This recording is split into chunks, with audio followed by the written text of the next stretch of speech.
It's been great. I can answer both your questions in one. For me and for the team, we're competing. Guys bruised up already, because the competition level is very high. I think our biggest focus right now is just locking in on the defensive end. We're doing a lot of defensive stations and then coming in trying to apply to whether it's 4 on 4, 3 on 3, 5 on 5, and getting better at it. Different language from the past 3 years that I've been here. So we're getting used to changing that system and changing the language, but for the most part, everything's been fine. AD, I assume the team goals are championship-oriented, but what about you individually? What are your individual goals for this year? You see my quote? I know you see my quote. I don't want to answer it. No. For me, I want to be on the floor. I want to be able to play all 82. If I'm not, I don't want it to be injury-based while I can't play. Sure. So that's my goal. I know the more I'm on the floor, the more I can help my team. Higher chance we have of winning when I'm playing. So I want to go out there and be able to compete every single night. By doing that, I think we give ourselves a chance to win every Over these, really, since the end of the bubble season, have you felt like you've really ever been able to get into a real rhythm over a stretch? I mean, it's been kind of so stop and start in so many different ways. Has there been a stretch where you felt like yourself, or are you still trying to get back to that? I think I've always felt like myself.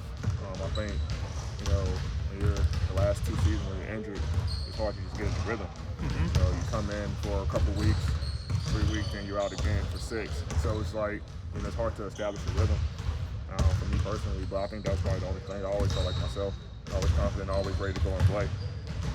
But I think when you're in and out of the lineup consistently, it's tough to catch that rhythm.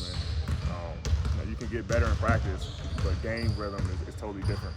Yeah. And when you're not playing in a game, it's just tough to catch that rhythm to help the team. AD, as a team last year, there were things like injuries and COVID that you couldn't control that went against the group and made things difficult. But were there things that you think, looking back, that we could have done better, we actually could have had an impact on that you can bring to this year? Like we need to work on these things.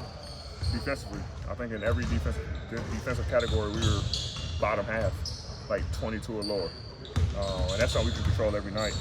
Like I said, we can't control the ball going in the basket. We can't control, wins and losses, but we control ourselves competing every night on the defensive end. And that's the one thing that we want to get better at. It's the one thing the coaches is stressing more than ever. It's defense. And that's why we have all these defensive stations and really locking in defensively. I mean, we have enough guys on this team to be able to score the basketball, but that doesn't mean nothing if you can't get a stop. You were a handful of votes away from being Defensive Player of the Year your first year with LA. Is that something that remains a goal of yours? Not something I'm really locking in on. Like I said, my goal is to 82 and help this team win. And I think by doing that, if we can lock in defensively and win ball games and I play to the level that I'm capable of playing up, then that stuff comes. But I'm not going out thinking, okay, I need to do this and do that to win an award. I just play basketball.